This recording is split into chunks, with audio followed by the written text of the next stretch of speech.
Human rights are an absurd notion. That much ought to be obvious. The basis of the human rights concept is simple enough. But if you embrace the idea wholeheartedly, you are probably an atheist. Even so, the concept sets a dangerous precedent on two different fronts. It poses problems quantitatively and qualitatively. On one hand, if human rights are implemented, where does the right end quantitatively? How much of it are we entitled to? Even the most evil of persons are human and so, by the terms of the rights narrative, are entitled to a full measure of human rights.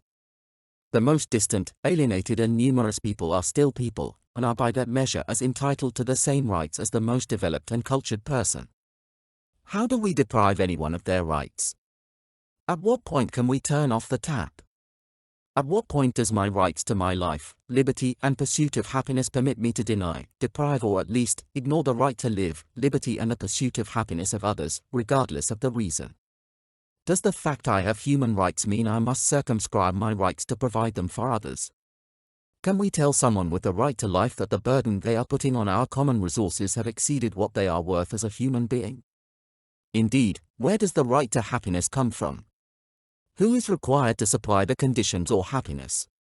Why would anyone have a right to liberty when your liberty will inevitably collide with mine? Even the right to life becomes a bizarre notion when we think about the obsession around free access to abortion. Is there a human right to kill the preborn? What happens to a child as it exits a vagina that gives it human rights? No one is going to subscribe to the idea the born do not have rights. No one is going to run for office on a platform of eliminating rights. Yet we find rights compromised at every turn. The rights of the rich are not the rights of the poor. The disadvantaged have the right to receive support and sustenance from those who worked harder or experienced greater luck. The rights are not the same. The rich naturally have a greater facility to pursue happiness. The poor may have the right to pursue happiness but are too preoccupied with pursuing a subsistent level existence to worry much about happiness. And while many human rights seem to require birth, there are many other rights that extend only to maturity or begin only upon maturity. But what are rights when they belong only to a privileged group? Ought they even be called human rights, if they do not adhere to all persons in all times and places? If we subscribe to this definition of human rights, we would have a difficult time coming up with an actual human right. Indeed, some suggested rights are possibly in conflict with those who are supposed to have the right. The right to work is not must comfort to those who do not wish to work. In fact, it might be construed as a threat and a potential violation of their right not to work.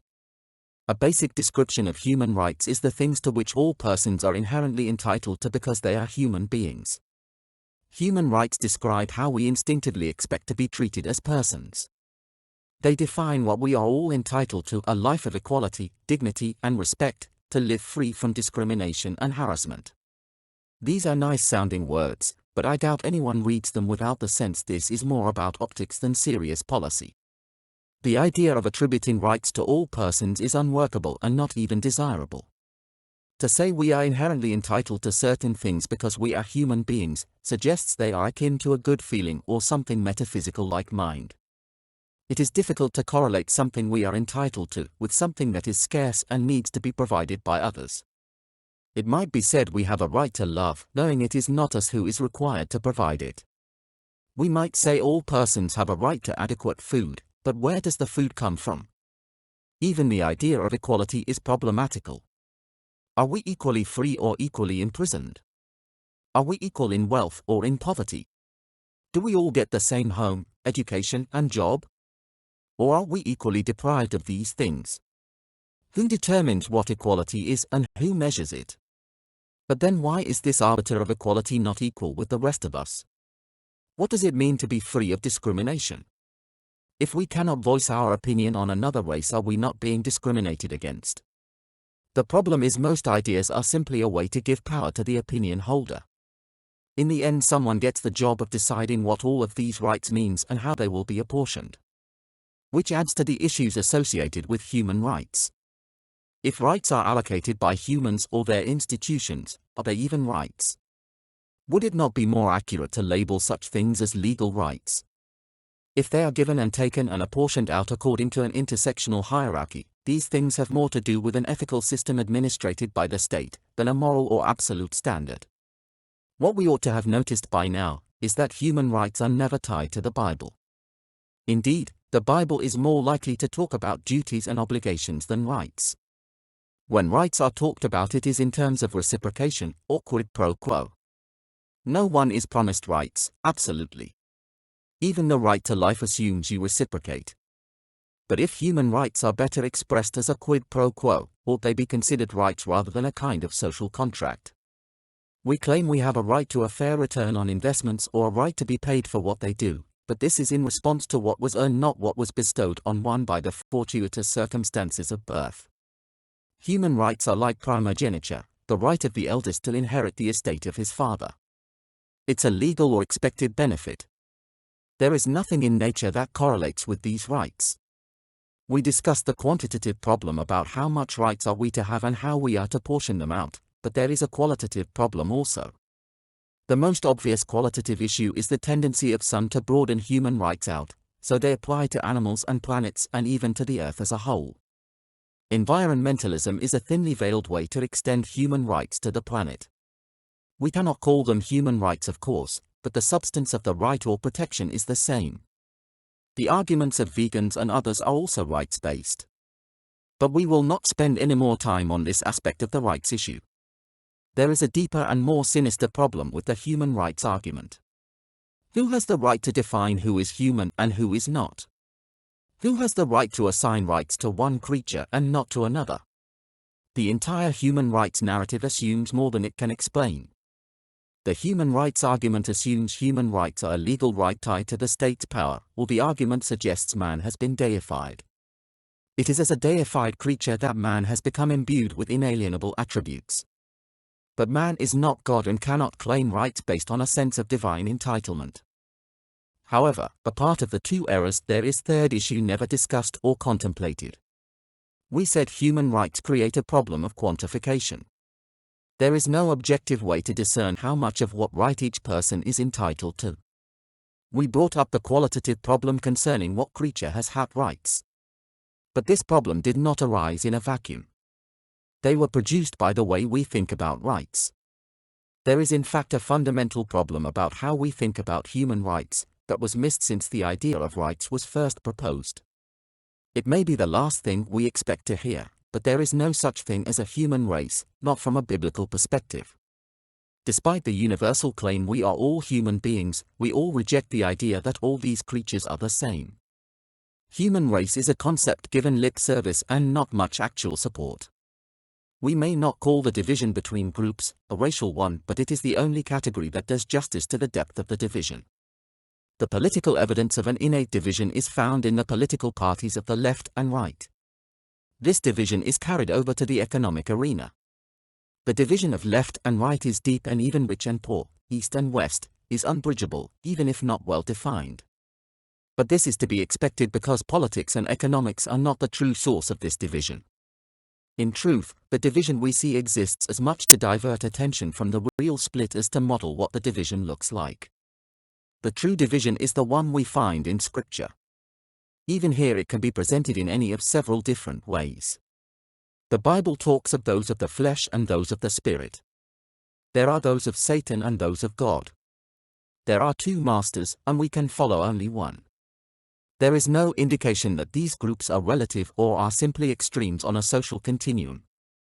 There is something absolute about the division and something a person has or does not have. There is no gray area like many think, when they imagine good and evil. It's not two polar extremes separated by an infinite continuum of gray. We are in one group of the other. Oddly enough, the best way of understanding this division does not correspond to any of the divisions this world understands. The division relates to the distinction between morality and ethics and between those who live by the law and those who live by faith. The division is best represented by the difference between religion and faith. But why do those of a religion and those who are Christians constitute two distinct races? Why are we not all just different classes of persons and all part of one human race? But we have failed to establish what a human right is. We have looked at two possibilities. Either a human right is a legal right or benefit administered by a regulatory state on behalf of its subjects in return for their allegiance, the quid pro quo option, or human rights are the product of man's deification. If a benefit is a right and pertains to humans, it really ought to be considered a legal right. There is no way to deliver rights other than through the law. The application of law to the provision of a benefit requires a state. But this means a right is a legislated benefit, not a right in the classical sense of the word. The classical idea of a right pertains to an attribute of a deity. The right to life cannot pertain to all persons in all places at all times. Even where it does apply, we need to establish what a human is. Many people do not think a fetus is human. Then we get into problems with racists and others who would like to exclude some persons from being considered human. In short, human rights is far more problematical than most people are prepared to admit. That being said, why do we postulate that human rights are not universal? The only way human rights can be universal, i.e. not a product of state legislation, is if humanity is a deity. The Bible does not promise us physical life, nor does it guarantee us physical life as a right. Indeed, it does not promise anything that is physical to us. To accept human rights is not biblical, as we are either negotiating with the state regarding something the state does not itself have a right to, or we are claiming equality with God. Christians want life everlasting in the spirit, not the flesh. Human rights pertain to the flesh, not the spirit. So, those who advocate for human rights have a category problem. Human rights are not a biblical concept, and life is not something owned by the state, and so it cannot be legitimately administered by the state. The state can certainly not provide anyone with any guarantees regarding life. To have rights, Christians must subscribe to the tenets of liberals. But we are not liberals, and we are not of their world or their reality. Humans are legalists. Human beings exercise rights and an expression of power. Christians are a different race, set apart. There are no human rights as the liberals imagine, then, applicable to all persons everywhere. Christians abjure them as we abjure all things gifted to us from Babylon. We come out of Babylon, and in coming out we leave behind all of its benefits, entitlements and gifts. We are of God, and we accept only that which is godly. In our framework, we recognize two great systems or ways of thinking. There is a system of legal rights as administered by the regulatory liberal state, and there is the biblical system rooted in the church. The church is the body of believers, not as a physical group but as a value-creating agency. The church has the rights of analytical truth and of logical coherency. We have rights that are inalienable because they are embedded in the way the world works and the way all persons think. We all know if a person creates it, he has the right to it. This is the true right of ownership, and it cannot be alienated without destroying civilization and all of humanity. We own what we create, we do not own rights or entitlements. No one is owed anything. We have a right to earn and claim what we earn.